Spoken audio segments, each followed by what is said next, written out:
This evening for our Retraining in Renewables Story Hour, we have 4 amazing presenters. First off, I'll introduce Alicia Couto. She is an entrepreneur, lecturer, teacher, and advocate of renewable energy and energy efficiency in Canada. After 13 years at WestJet, Alicia returned to school to pursue her diploma in renewable energy and conservation at Lakeland College. Post-graduation, she got her start with Williams Engineering Canada as a sustainability consultant. She currently works with Skyfire Energy in Calgary, Alberta. Alicia is also an instructor in Lakeland College's Renewable Energy and Conservation Program and is co-owner of Couto Consulting and Engineering Limited. Her volunteer activities include sitting on the board of Solar Alberta, and her time involved, and her other volunteer time is involved with the Renfrew Solar Garden, a community-owned renewable energy project that is slated for installation in 2021. Alicia is currently enrolled as a graduate student in the University of Saskatchewan's Master of Sustainable Environmental Management Energy Security Program. She hopes to help communities in their transition to become more green with energy efficiency programs and renewable energies. Welcome, Alicia. Thanks so much for joining us this evening. Thank you, Heather. Our second storyteller tonight will be Matthew Simard. Matthew is a construction and sustainability specialist, currently working for Wildstone Construction. His career started in oil and gas as a maintenance worker, then as an apprentice electrician. As an electrician, Matthew worked across Western and Northern Canada on oil and gas lease sites, compressor stations, manufacturing facilities, and drilling rigs. During this period in his career, he was lucky to have the opportunity to work on hundreds of off-grid solar PV-powered SCADA sites, which fueled his passion for renewable energy. In 2010, after many years working as a journeyperson electrician, Matthew decided to transition his career into renewable energy and applied to the NAIT Alternative Energy Program. He graduated as an alternative energy technologist in 2014, one of the very first graduates. Since then, he has managed his own renewable energy consulting company, developed dozens of commercial and utility scale renewable projects, and is now working in the construction industry as a general contractor to build sustainable projects and communities. Welcome, Matthew. Thanks so much for coming. Thanks for having me. And third tonight, our storyteller will be Nick Kendrick. He has over 8 years of environmental and energy industry experience in Alberta. Nick is a former senior control room operator in the oil sands, where he was involved in plant commissioning, process optimization, and control systems. During this time, Nick worked within and led many multidisciplinary special projects, such as procedure reviews, change management, and data analysis. Leveraging this experience, Nick has since enrolled and graduated from the University of Calgary with a Master of Science degree with a concentration in sustainable energy development. This education combined the faculties of law, engineering, environmental design, and the Haskayne School of Business to deliver a holistic education based on all 3 pillars of sustainability. Since graduating, Nick has been busy as a sustainability educator and technical analyst for a clean energy project management company called Green Planet Energy Analytics, where he helps support Indigenous-led energy efficiency and renewable energy projects in Fort Chipewyan, Alberta. Thank you, Nick, for joining us. For having me. And last but not least, Stephanie Ripley. She hails from Treaty 7 territory in sunny southern Alberta. She's lived and worked in many parts of Canada and now resides in Treaty 6 territory in Amiskwaciwaskahikan, also known as Edmonton. She holds a BFA in theater design and technology from York University and worked for over a decade in various project management roles in technical theater before transitioning into the renewable sector. While retraining at NAIT to earn a diploma in alternative energy technology, she worked in an operations project management role with a local solar PV installer. She now holds a position at the Municipal Climate Change Action Center, MCCAC, where she helps deliver programs, funding, and education to assist Albertan municipalities working on microgeneration and community generation projects. Stephanie is also a certified energy manager in training through the Association of Energy Engineers. In her non-work time, Stephanie is an urban beekeeper, gardener, avid bicycle commuter, active member of the Solar Alberta Board of Directors, supporter of Edmonton's amazing art scene, and is passionate about contributing to a just and equitable energy transition in Alberta. Thanks for joining us, Stephanie. It's so awesome to have you all here tonight. Thanks so much for having me. Yeah, so let's start with some stories. I've just mentioned the highlights of your careers, but I think everybody on the line is curious to get a little deeper with you all today and hear some of the nitty gritty and the hard stuff and the transition pieces that don't always make their way into the bios. So Alicia, would you mind kicking us off with your story tonight? Yeah, absolutely, Heather. Thanks. So as Heather had mentioned, my story kind of started in 2016. I had been with WestJet at that point for 10 years. I had just had 2 little girls and I was a flight attendant, and flying all the time it was really hard being away from home and keeping up with schedules and those types of things. And so I was kind of wondering what my next move would be when I was going to leave WestJet, and understanding how many emissions I personally was putting out into the atmosphere by flying on planes 15 days a month. Started thinking, okay, well, what can I do personally to help kind of karmically rebalance that carbon emission that I helped contribute to for 10 years. So I had looked at renewable energy programs online, just Googled it one evening, and came across the Lakeland College Renewable Energy and Conservation Program. Now, which was really great about that program at the time, and of course this was pre-COVID, is it was offered online. So for me, I was still able, to live in Calgary, to, be a mom, and also to work full time while I did my program. So that was a 2-year program. I did exactly that. I came out of the air. I had a bunch of jobs over 3 years at WestJet, working from everything in recruiting to, I was an executive assistant. I worked in finance for a bit. So kind of a little bit of everything over that 3-year time period. And finished school, also decided to pursue my lead green associate at that time, and also my NABCEP photovoltaic associate. I was really interested in adaptive reuse with buildings, as well as incorporating renewable energy. So I thought those were both a really, really nice fit. So the year I had finished school, our community had Renfrew in Calgary had actually received some funding from the MCCAC for a community renewable project to do a feasibility study. And so I got involved on a volunteer basis in my community, working on this project, talking to, engaging stakeholders, which were our community members at that time, seeing if this was something that our community was going to really be passionate about and stand behind. And we did find that that was something that people were really supportive of in our community here. So the Renfrew Solar Garden then led me down the path to Solar Alberta, which our previous president had asked me to come and speak at one of our solar series events in October of 2019, I believe it was. And I did a speaking engagement in Edmonton, and then the following week did a speaking engagement in Calgary on the same project. And then at the second event, Dawn said, oh, hey, maybe what would you think about maybe coming to join the board for Solar Alberta? So I did that. So I've been with Solar Alberta for 1.5 years now, working on the board, and also just a volunteer thing that I do, which as I'm sure you will probably hear through the thread that kind of goes through these other speakers, that volunteerism, looks really good on a resume when you are looking to make that transition, because if it shows that you will work for free and it's something that you're really passionate about, it shows that passion and that commitment to the transition into renewable energy.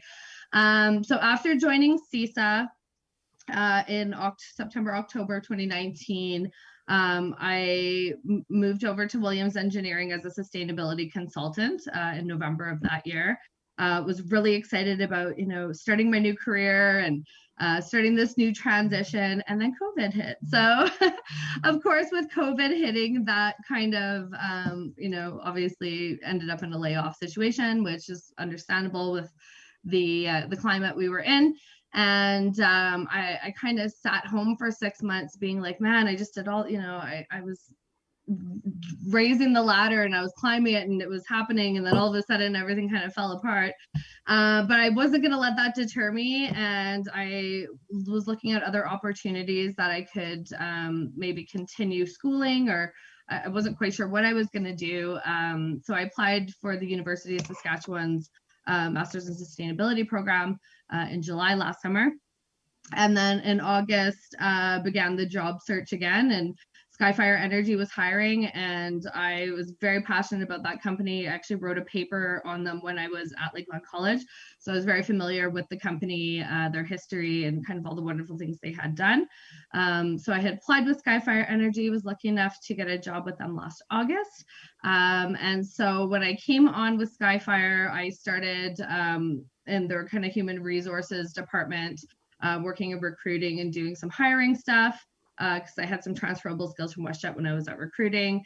And now I'm kind of moving more into the project development and sales teams. So it's actually been really nice to come in and have all these transferable skills from my former life to be able to use in this new career and at this new job at Skyfire.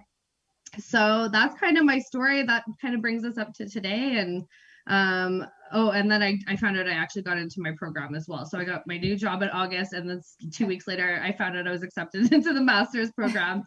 So it was kind of one of those things where I had to sit on it for a few weeks and went, oh man, am I really going to be able to do this master's and be a mom and have a full-time job? But I figured I had already done it once before. So what's only 3 more years of my life, right? Of being busy 24/7. But yeah, it's been an excellent journey. It's been fun so far. So good. So wow. What a roller coaster. It's amazing to hear that you're able to pick up work in the midst of a global pandemic, even though obviously it didn't start out great. I think it's still pretty amazing that you were able to find work in a pandemic too.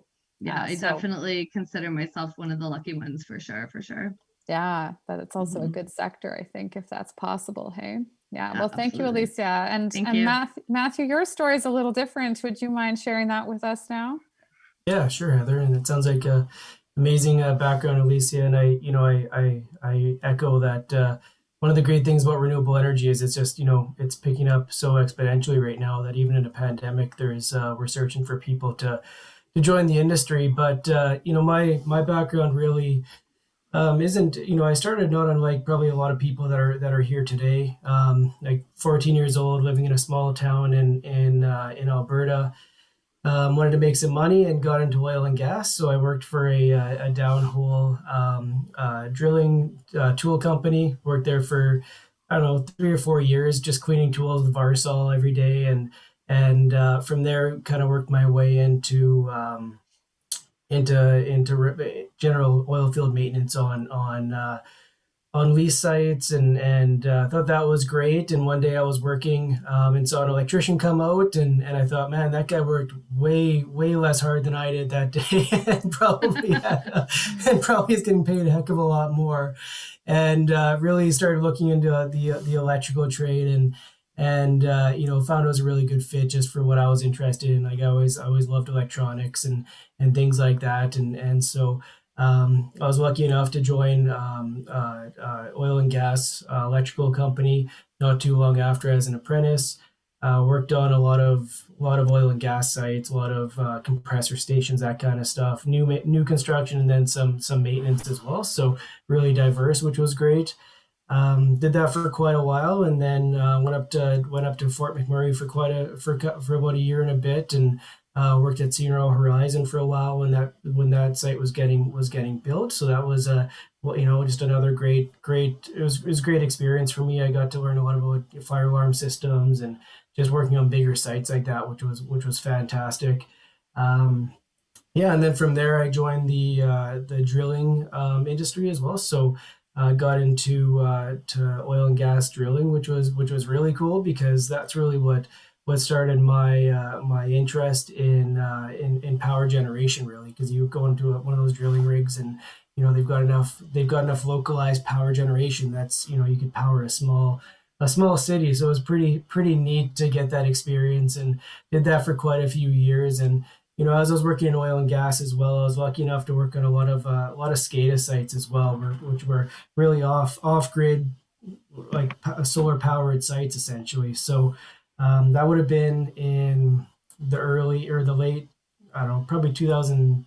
I would say 2008, 2009. So it was, before anybody really had solar in their house, like nobody. And I remember putting these things up and thinking like, a solar panel or solar module on the side of a little metal building, and thinking like, what the heck is this thing, right? And next thing you know, like, the little LED light would turn on, and it starts generating power, and it starts reporting back to the main station. And I just thought to myself like, wow, that's amazing. So I was really lucky in my career, as I said, to get that experience where I could work in some of the very beginning of solar generation in Alberta, and then also that power generation background. And so when I became a journeyman electrician, I worked for about 4 or 5 more years. I was in my late 20s, and I thought to myself, you know what, like, I wanted to go back to school and do something else. I wasn't sure what I wanted to do, but I knew I was passionate about renewable energy. I was reading a lot more about it. Really thinking it was an awesome thing to get into, but didn't really know where to start. And so similar to Alicia, I looked online, and I quickly found that the NAIT Alternative Energy Technology program had just started. And so as a previous graduate, as an electrician at NAIT, I thought, let's give this a shot. So I went and met Jim, the program head there, and chatted with him, and quickly realized that my high school grades were not good enough to get into the program. So that was like kind of heartbreaking, but I stuck to my guns, and I went and upgraded at NAIT actually, and I got in on the second year that the NAIT Alt Energy program was open. So really lucky to get in, and it really shaped my entire career forward. So I graduated from that program in 2014. Got out of it. People thought I was nuts even going into it. They were like, why would you get into this black magic industry? Like nobody thought it worked. Like they're like you're making good money, like go back to being an electrician. And anyways, I stuck to it, got out of the program, and I thought to myself like, wow, like there isn't an industry, right? Like there's 2 or 3 companies that are in this industry, and it's super tough. But wasn't really ready to give up, and so I started my own consulting company, Solbrid Energy. I ran that company for about 4.5 years with a couple of business partners, and in that time we really went from being a company that was kind of doing everything to being a company that was really focused on helping larger organizations get into renewable energy. So bringing our expertise to like a major general contractor or utility or whomever to help them develop renewable energy offerings. And that's where we thought we could make the most impact with our expertise. So that was really awesome. Did that for a while. As I said, it was great. After that, I decided to join the general contracting industry. So that was a move I made about 6 years ago, which was fantastic. And once again, it was about that, how can I expand out even more and help more people? And general contracting, of course, is a great way to work on, hundreds of projects a year, basically, right? And help people build green buildings and implement renewable energy into their projects. And so, since then, I haven't really looked back. I've stayed in general contracting. I now manage business development and sustainability together. So when a client comes to us and wants to talk about building a new building or a new project or developing a project or whatever, I get to support them, which is awesome. But I also get to help them assess their energy needs and become more sustainable, and also prove to them a lot of times that being in building a more sustainable or net zero or whatever building doesn't actually have to cost you more money. It's just about how you plan it up front. And really grateful for where I am today. And that's my story. Well, that's really neat to hear, Matthew. And I think especially it was interesting to hear that you just went back and did that year of upgrading. I think a lot of people are very nervous to do that, and they think it's going to be, trying to go back and upgrade their high school, it becomes this massive barrier to them. But when you think back over your long career, which is already quite long, and the many years ahead of you, it was like a blip, in retrospect, right? It was one of the things you had to do. But I know for so many people, they think about that for like 5-10 years before they actually go and just suck it up and do that one year of upgrading. And it's nice that it was possible to do that at NAIT, so you could be there in that culture and that environment that you wanted to be in, instead of literally having to go back to high school. So that's pretty cool too. So thanks for sharing your story. I'm obviously just picking up on the one part, but there's many multifaceted, and it sounds like you've really had a diverse career. So that's pretty cool to hear about. Thanks for sharing. Nick, would you mind taking it away now and telling us a little bit about your story, please? Certainly. Great stories, both Alicia and Matthew. I see a lot of similarities on my journey. So I'm originally from Nova Scotia. I did an undergrad in criminology and sociology, and pretty near the end, I realized that's not really what I really should have been studying or what I wanted to study. But you get so far and you're kind of committed, right? So I finished up school in Halifax and with a degree, and I was like, oh, I got all this student debt. What am I going to do? So like any other East Coaster, I just jumped in a car and drove west and started calling people, friends of friends and long lost uncles and things like that. And by the time we got here, me and my buddy, we locked down a job. So I was working with an oil field waste management company. I didn't know what a drilling rig was. I didn't know there was gas and oil. Like I totally green into the industry, cutting my teeth, figuring it out. So that was really cool. I did that for about a year and learned everything I could. But not too long after that, I was realizing I wanted a new challenge. So within the company, I transferred up to Fort McMurray to the oil sands, and they're just starting off a brand new tailings plant at the mine I was at. And we were helping commission this brand new plant, which was fascinating. It was this huge plant and never seen anything like it. So I was just very interested in how everything works. So I dove into all the engineer drawings and all the control narratives and just try to learn everything I could. Next thing you know, I was asked to go in the control room because I had thrown myself into the deep end so quickly. And so that was really cool, terrifying, but cool. And I did that for about 3 years. Really enjoyed it, but at the same time, I watched a lot of cuts happen with personnel. A lot of my fellow co-workers are getting laid off, and while I had made it that far, I knew, there was lots of talented people getting let go. It could be me next, right? So, my wife and I, we kind of reevaluated what we wanted to do, and I found this program at the University of Calgary. It's a Masters of Sustainable Energy Development. Really amazing program. Did that for about 1.5 years. Starting all over again. I felt like before, where I was telling you I didn't know what a drilling rig is or anything. I didn't know what anything to do with renewable energy. All I knew is it was the way of the future, and that it's not probably like the oil and gas industry where there's these huge booms going on, but at the same time it's just steady, and that's what I wanted for me and my family as we were starting to get started. And so anyway, that's the way we went. And then we talked, I heard you mention earlier about volunteering and how important that is. So as somebody that didn't know much, I just kept volunteering for everything I could and networking and just putting myself out there. And I knew I was going to have a hard time. It was during another, down period in Alberta when I was finishing school. This is about 2018. And so I just started volunteering to teach sustainability, energy, and environment in classrooms. So I just go in there, and next thing you know, somebody's offering me a few dollars to do some paid work doing the same thing. And that was great. Then all of a sudden that got some attention, and I ended up working for a nonprofit called Green Learning Canada. They do educational materials. Everything's online. Everything's about environment, energy, sustainability, things like that. So then that was a great opportunity. However, when I went to school, I was really looking to get more into the technical fields, more into the project management side. And again, just kept putting myself out there and trying to meet everybody I could and ask questions. And next thing I know, where I'm at now, I'm with a project management company called Green Planet Energy Analytics. It's a really cool company to be part of. We don't just focus on just one or two things.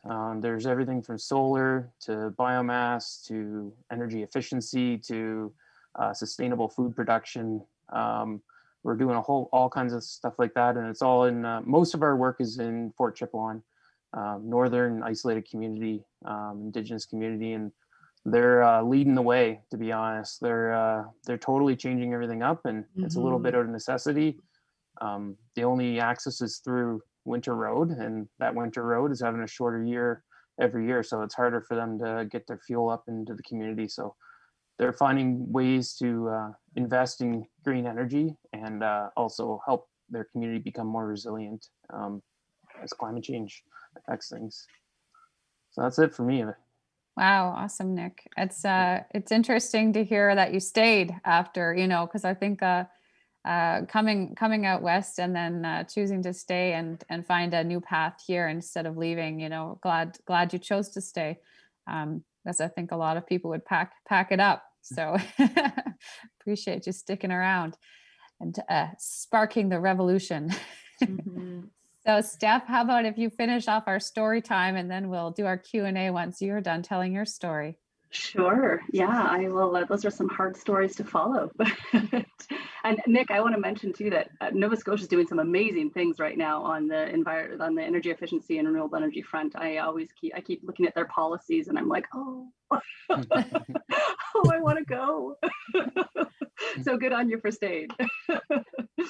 So we're going to start at the very beginning in my story to a certain degree. I was fortunate to grow up in a small southern Alberta town. I grew up in Fort Macleod, not far from the cattle ranch where my mom grew up, and we have a whole bunch of ranching family down there.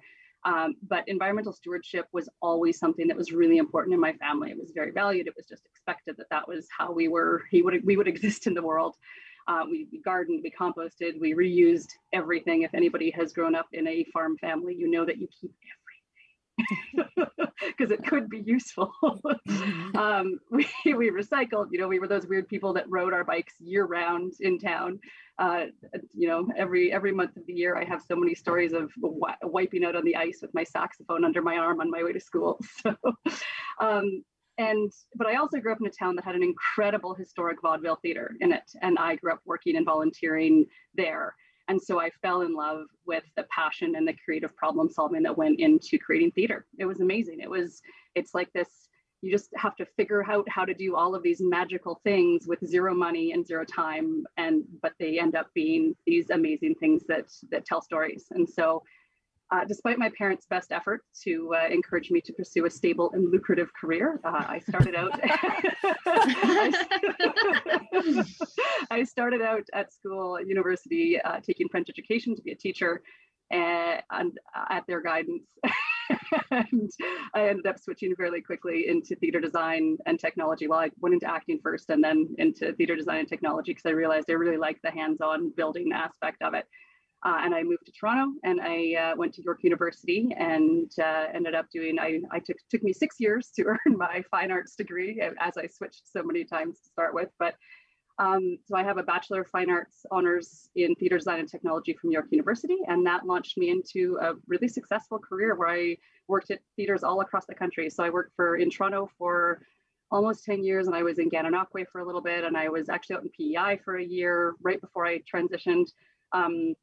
I did tours in BC and Alberta and all across Ontario with various theater productions. It was amazing. And I really loved my job. So I was mostly a technical director, was sort of where I ended up mostly. And I got to shepherd the artistic vision of designers into the reality that you see on stage. So and I'm not everyone's lucky enough to get to go to live theater all the time, but if you do, I helped manage all of the teams that were creating the carpentry, doing all the carpentry, lighting, audio, props, costuming, scenic art. So all of those teams were on my crew.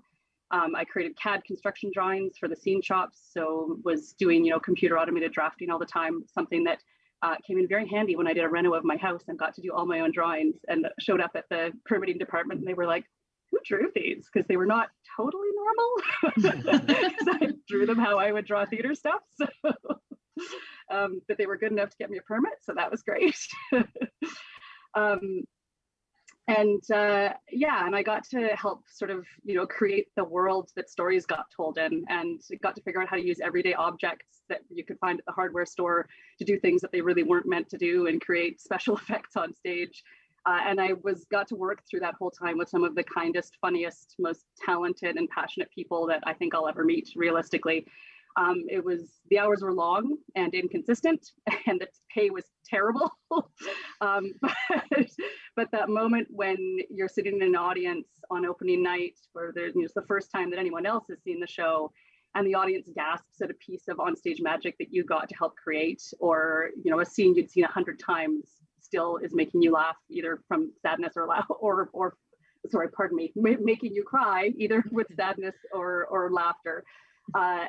Every time it made me realize I had a really amazing job. The other part of it, so throughout my theater career, the plight of our planet continued to weigh on me. So just about everything that I helped build, not dissimilar to Alicia's feeling of, being in the airline industry, just about everything I helped build was built for 3 or 4 weeks. That was its intention. Its intended use was the time it was on stage. And when we were done, it just went in the bin. As much as we tried to save things, there was never enough storage. Not-for-profits don't have any money, so they can't pay for storage. Things were built very specifically as a piece of art for that show, and so it wasn't really reusable for anything else. And on top of that, the climate crisis started to loom even more than it had been previously. So after the Paris Agreement was signed in 2015, the reports started to come out explaining this, like the speed and intensity that we needed to reduce emissions if we had any hope in staying below that 1.5 degrees Celsius threshold. That meant that we could maybe avoid the catastrophic impacts that would come with climate change. I knew I needed to shift and do something different. I really loved my job, but I was feeling like I was just not contributing enough. And so I did the most logical thing that somebody who's almost 40 will do in the middle of a successful career where you're actually finally starting to land gigs that you're really excited about. I went back to school. So knowing that I wanted to do something that would challenge me technically and creatively, like my theater job had, because I knew that piece, I needed to have that piece for my brain. I sort of looked around at what my options were, and the Alternative Energy Technology program at NAIT popped up. And very conveniently, it was also the closest post-secondary institution to my house in Edmonton. So you could ride your bike? It was a 10-minute bike ride. It was the best. I was the one, again, in the winter pedaling through the snow drift. Hopefully with fatter tires this time. Well, yeah, I did have studded tires, which I did not have when I was a kid. And I did the 2-year Alternative Energy Technology program, covered an amazing amount of topics in 2 years. I think, Matthew, it had evolved a little bit since you were there. You were one of the first guinea pigs, and I got it a few years later when they shifted some things around. But we covered solar PV design, wind and energy assessments, hydroelectricity, bioenergy, battery storage, geoexchange, fuel cell technology, economics of renewables, the codes and regulations, life cycle assessment, energy auditing. You get a little bit of everything. You dig into PV a bit more than other things, but there was a lot. And I going in, I was terrified. I think that's normal, and I think any good thing you should start terrified, because it means that you're going to learn a whole bunch. So I was worried that I'd be the old lady in the room, but honestly, the demographics of my class were surprisingly broad. We had folks fresh out of high school to oil and transitioning worker, people transitioning out of oil and gas into something else, engineers just looking for a change of scenery. We had retired military personnel. There was a whole scope of folks. And it was really amazing, because lots of different experiences in one room where you're all learning things together, and you can, learn from each other too. So I think about 6 months in, I realized that everyone should have to go back to school mid-career at some point if they can. It was so good for the brain to switch back into full-on learning mode and just be able to focus on that one thing. And it gives you a whole new perspective of the world around you. You learn something different, right? It forces you to sort of shake things up, and it was really good. Not to mention, you get to learn that your brain no longer functions at 2 a.m. like it used to. Papers, nope. I had to get them done by 11 p.m. or they just weren't happening. and that, you know, hanging out with the 19-year-olds on a Friday night makes Saturday so much worse than it ever used to. So there's lots of good learning.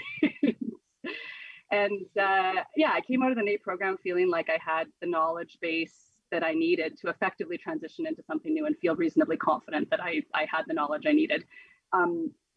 Now I just had to figure out how to translate my 10 years plus of theater experience in the arts into something of value for the sector that I was moving into. So I think that's the piece that to me is the most important for anyone looking to transition. In addition to the volunteering that's already been mentioned, but whether you decide to officially to retrain or not, the years that you've spent honing skills in your previous career are not lost years. You know, those skills have value. You just have to figure out how to communicate them in terms of your new world. So I sort of, you know, crafted my narrative around to focus on the fact that basically my role in theater was just project management, but in a different industry, right? So sure, renewables might have different technology and have a different set of terminologies and governing regulations, but developing and maintaining stakeholder relationships, scheduling, budgeting, project planning, managing staff, timelines, and you know, all that stuff's pretty universal. So being able to translate that in your resume into, hey, I've done all these things, and I also have this bit of training, so hire me. And I was really lucky in my last, I guess, second last semester at NAIT, we took a tour of the AUMA and MCCAC building, and they were hiring. And so they had these two positions. I wasn't done school yet, but I was like, this sounds like an amazing job. I'm just going to throw my resume out there and we'll see what happens. They were incredible. I actually ended up, it was a good lesson in following up because I sent in my resume, I didn't hear anything back. I knew somebody who worked there because they were also a NAIT grad. From the ALT program, and contacted him and just said, hey, you know, could you give me any feedback on my resume? Because I didn't hear back, which is totally fine. I'm just, you know, I'm starting out and wouldn't mind your feedback. I didn't hear anything. And then a few days later, I got a call from their executive director inviting me for an interview. So I hadn't made it through HR, but once the team saw my resume, they wanted to interview me. So it was that, you know, it's good to follow up and just make sure. So I was really fortunate that they ended up hiring me, even though I wasn't done school. I did part-time, worked part-time for my final semesters, did school full-time, and then transitioned into full-time as soon as I was done school. So it's, you know, I'm really lucky to work with a team at the Action Center that is so passionate about what they do. I'm on the renewables team there. So overall, we provide education and technical support and funding to support municipalities and schools and community organizations in reducing their greenhouse gas emissions, whether it be through energy efficiency projects or renewable energy projects is sort of our focus. We're starting to work on some climate adaptation stuff as well.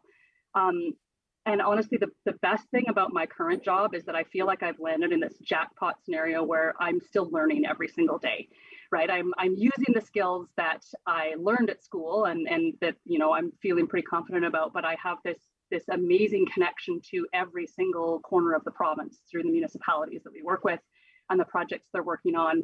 And I'm still getting to develop my understanding of the industry and the incredible people that are working to diversify the economy in the province and to broaden ultimately the meaning of what Alberta energy is, right? That it's not just oil and gas, that it's all of these other amazing ways that we can produce energy, and we have all this resource here. So, you know, I've got really smart, dedicated, passionate, supportive people around me, and I feel so lucky to be where I'm at.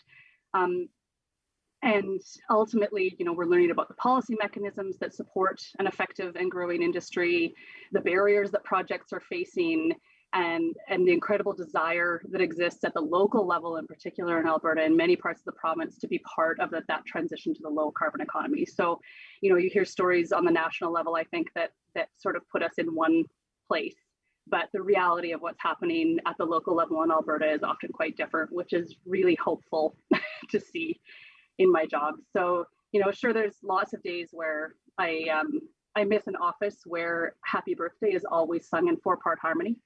and I used to get to creatively problem solve how to make it realistically rain on stage, which was always pretty fun. But I now have evenings and weekends off. I have a totally regular office schedule. And it means I can volunteer in my community. I can do things like be on the Solar Alberta board. I can volunteer at the food bank. I can do all of these other things that I could never do before because my hours were all over the place.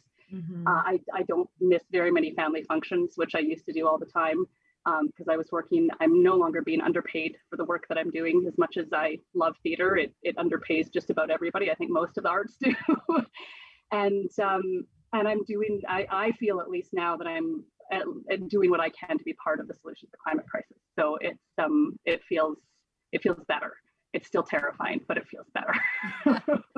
Oh, wow. I like the emotional, I feel like we just rode with you as well. That was a pretty epic journey, and it's good of you to take us on that journey with you. So thank you, all four of you, for taking us on your journeys. I'm sure they were much more challenging on the head and heart than you can possibly convey.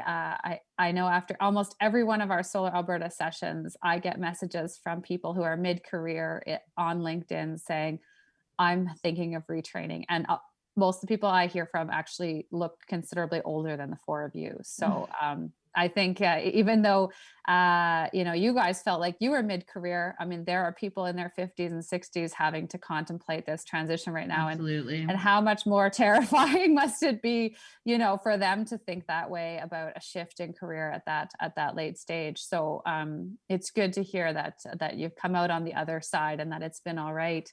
I have a number of questions for you folks, and we only have 13 minutes. So I'm going to try and plow through them all. If you were to do it all again, your retraining journey, your transition, if you were to transition careers again, I'm wondering what you would do differently, because if there are people watching this who haven't gone through this process yet and they're about to launch, I want them to not make any of, the mistakes that we might have made in the past. So, what would you do differently? Would you do anything differently? If you had a smooth ride and you liked your transition, great. But if there's something you could say today to help someone else transition more smoothly, what would you say to them? I would say, don't look at the big picture, just focus on what you have in front of you. I spent how many days and nights in a panic over, I don't know how I'm going to complete this program. I don't know how I'm going to pass this next class. All these that negative self-talk, and just getting in your book and doing what you got to do that day will save you a ton of stress and a ton of emotional weariness, I'm sure. So I would say just focus on whatever your next step is instead of worrying about 5 years down the road. Okay. Yeah. I think this is another thing. I think Steph said it really well, where there's everybody's got a lot of skills they've developed already in their careers, and a lot of them are already transferable to renewable energy and efficiency. And I think a lot of folks put a lot of emphasis on this big retraining thing to get into renewable energy. And the reality is it's you're still in the power generation industry, you're still in the building industry, you're just doing it a little bit different, right? Mm-hmm. So it's not as big of a jump as I think a lot of folks would think it is. Mm-hmm. Nick, anything to add? My transition I felt blessed the whole time. It went really well. So, but however, the things that went right for me were, like I said earlier, I was putting myself out there, I was volunteering, I wasn't saying no to any opportunities. Mm-hmm. It's a whole skill set, and this was the hardest part for me, was understanding those skills I already had that were applicable.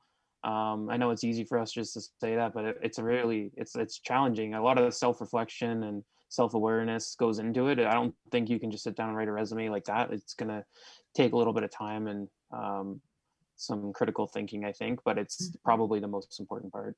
Mm-hmm. That you spoke to that as well. Steph, is there anything else you'd add for a smoother transition? I feel like Nick, where I was very fortunate. I don't have kids, so I didn't have that complication of going to school. Alicia, I don't know how you function as a human. I am perpetually in awe. I don't either, Stephanie. Let's be honest. But we had a very affordable house. My partner was working, all of these things. I had family support. I was able to I could financially go back to school and not have to worry about having a job while I was at school. That was incredible. So I feel very lucky. I I stalled for a little bit because I was worried about that piece of, well, I have a theater degree. It's not really applicable.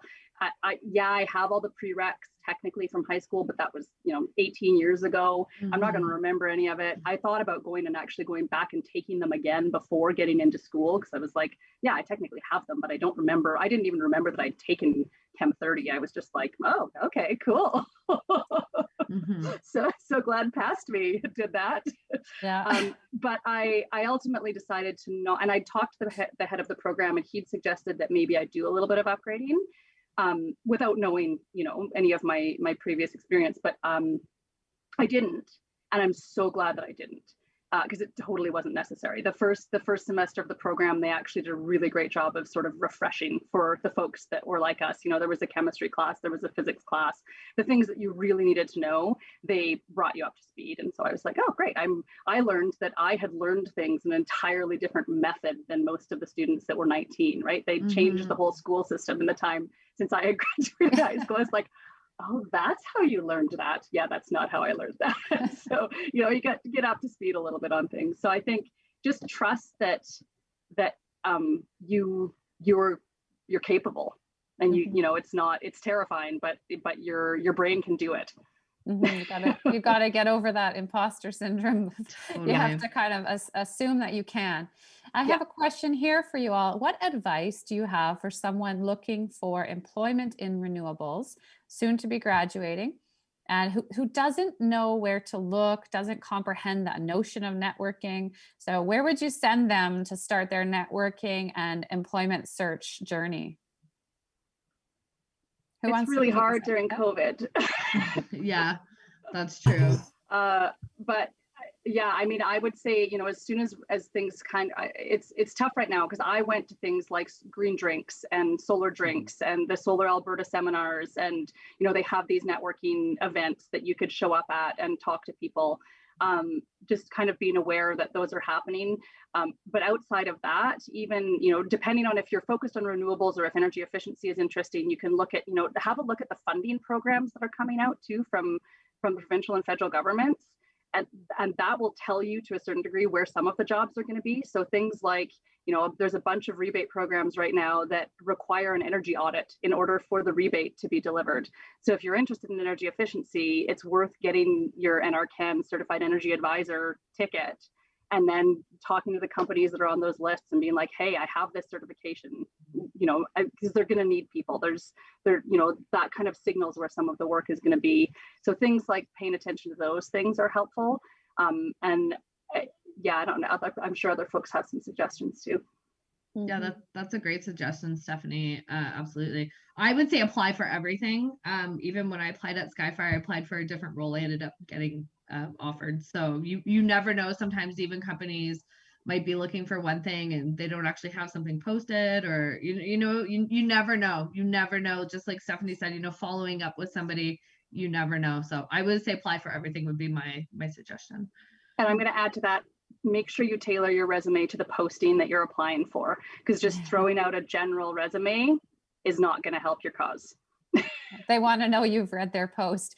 I know we're in the midst of hiring at Solar Alberta right now, and I will be looking to see if people have actually read the job description before I move them to an interview. How about you, Matthew and Nick? Anything to add? Yeah, I think, I think following up is a big piece too, right? When you're applying for jobs, and it's not just sending in a resume, but actually trying to connect with people that you're sending that resume to. LinkedIn's a great resource for doing that, right? And the other thing to remember too is, most of the people that have careers in renewable energy or sustainability, or long-lasting careers at least, or deep-rooted into this industry, there's a lot of passion there too, right? So if you come to, I'm sure anybody that's here today and said, hey, I'm trying to get into this industry, I'm passionate about it, what can I do? There's lots of people that want to help, right? We're all in this together and trying to change things together. And personally, and for me, I'm always there to support. And I hope my LinkedIn doesn't blow up after this, but totally here. So yeah, follow up and don't be afraid to reach out to people. Nick, how about you? Anything to add? I think everybody covered a lot of the things I was going to suggest. They're all great advice. The only other thing I was going to say, when you're applying to jobs, apply to jobs you think you're unqualified for and overqualified for, both. Don't sell yourself too short or think too much of yourself. And then the other one I'd have to say is leverage your network that you have. Every position I've had, I've known somebody there ahead of time. Nepotism is terrible, but it's there. Alive And and well. it's never going to leave. So you may as well leverage your network. And it's an important thing to keep those strong relationships as you're walking out the door from an old job too. Good point. Yeah. And maybe you could kick us off on this next one, Nick, because I know that you volunteer a lot for Iron and Earth, and have a question here. Given all of your somewhat similar journeys, like you've all pursued secondary education in sustainability and renewables, do you think someone can transition from their mid-career into the renewable sector without taking a full degree? And I go to you, Nick, because I'm pretty sure I just read an article about Iron and Earth's like 10-day program or something. I don't know if you're able to elaborate on that for us. Certainly. I think all of us went back to school, and that's great, but it's obviously not feasible for everybody. I think we're all pretty fortunate to be able to do that. The cool thing about Iron and Earth, first of all, they're an NGO that helps support oil and gas workers that are looking to transition their career to renewable energy. And what they do is they've got a 10-day program where they actually, so say if you're an electrician but you've never worked with solar before, or in one of the trades like that, they'll actually have you installing solar. It's not like a traditional go to NAIT, go to SAIT, anything like that. You're actually working with your hands, because the first thing employers, I'm sure Matt could tell you, they're going to look for your work experience. So if at least you can say, well, you know what, I haven't worked full time installing solar, but I did do this for 10 days and kind of got the hang of it and understand what I'm doing, it's a huge leg up. So and hopefully there's other programs like that. Iron and Earth is the one I'm most familiar with, though. Yeah, I wonder if some of our board members could speak to some of our programming and whether that would be a boost to the resume. Alicia, have you seen people come through with Solar Alberta programs? Well, I was actually going to mention that. So not necessarily having to take a full degree. I know Solar Alberta, we do offer courses in contract writing, solar photovoltaic design, all those types of things. So you wouldn't necessarily have to go take a degree. But doing maybe 2 or 3 weekend Saturday, Sunday afternoons. I also know like the Lakeland College program, you don't necessarily have to take it as a full 2-year program. We have a 1-year certificate, a 2-year diploma. But also if you were just interested in taking, just the topics on solar or just the topics on geothermal, that you could do that. It's kind of like a mix and match program in that way, where you don't necessarily have to take the full 2 years. And then also just like attending webinars and trying to just keep on top of the industry. I know for myself at Skyfire, we have lots of people who have come from the food industry, from other, even like a lot of electricians that have never worked with solar. And if you have a hard work ethic, you're willing to show up and be passionate and be easy to get along with, those types of things, all this other stuff can be learned. It is really just like showing up and wanting to be there, I think is part of it, right? Matthew, Steph, anything to add on shorter programs that you think might work for folks if they can't afford the time or the money to take those more intense program routes? Yeah, I think most of them have been mentioned. Solar Energy International also has some more comprehensive courses that I think it's Solar Energy International. Is that right? I think so. Sounds right. It's coming off the top of my head. I think there's an SEI, yeah. Thank you.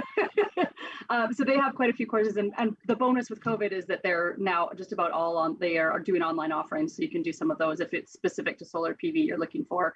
And I think I would say it's probably getting a little bit more challenging in the renewables industry because there are more and more people that are taking the full 2-year diplomas or full degrees. And so there's more competition, I think, for some of those jobs than there used to be. So I think there definitely was a time in the renewable sector not that long ago. Like maybe Matt, when even, you know, you were saying when you graduated that it wasn't really an industry, it was probably a lot easier at that time to jump in with not much training potentially. Whereas I think now it's probably getting a little more challenging, but it's still, you know, showing that you are interested by having a few of those small certificates or things like that will definitely help. And then combining that with your previous experience and being able to, you know, just phrase that, yeah, you have a lot of work experience that's transferable, and you have these few certificates that you've done. Yeah, and I'm sure it also depends what you're applying to do. I mean, if you're going to try and be on an assembly line with a utility scale project, it's probably a little bit of a different setup than if you need to know the nitty gritty of a microgen setup. So I have a feeling the scale you're working at and the team you're working on will affect the amount of education you need. But I would like to grill the four of you all day, and I feel like we could have a billion questions. So I appreciate you saying to reach out to you folks on LinkedIn. Also, thanks, if there are Matt. people, if there are people, I'm kidding. he could have said your work email address. It could have gotten worse. If there are people who want to chat more about this, you know, Solar Alberta is here to help you network. We're here. That's one of our main purposes, is to help you connect with people. So you just feel free to reach out anytime, and we'll help you do some of that networking. And we are going to figure out how to do green drinks this year. We just have to get creative. I'm determined to figure out some new networking options. First, we had to figure out how to have a conference, and now we will figure out how to do green drinks. So thank you all for joining us tonight. I want to thank all of the attendees as well. Encourage you to join us for the rest of the Solar Show content. Tomorrow is all free all day.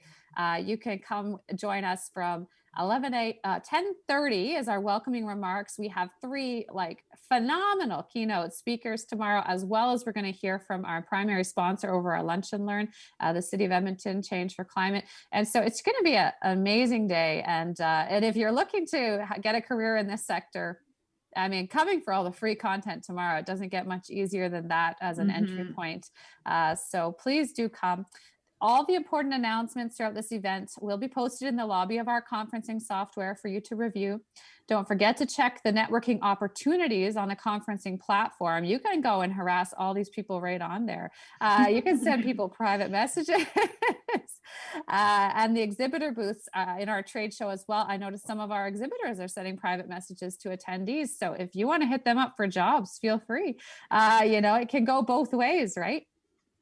So they're going to be live tomorrow. The exhibitor booths will be live and staffed. Most of them will be live and staffed all day tomorrow. A few will just have their reading material. But if you want to leave questions for them tonight, they'll get back to you tomorrow when they are staffed. I want to thank all of our presenters once again this evening, our storytellers, for doing our bedtime story hour.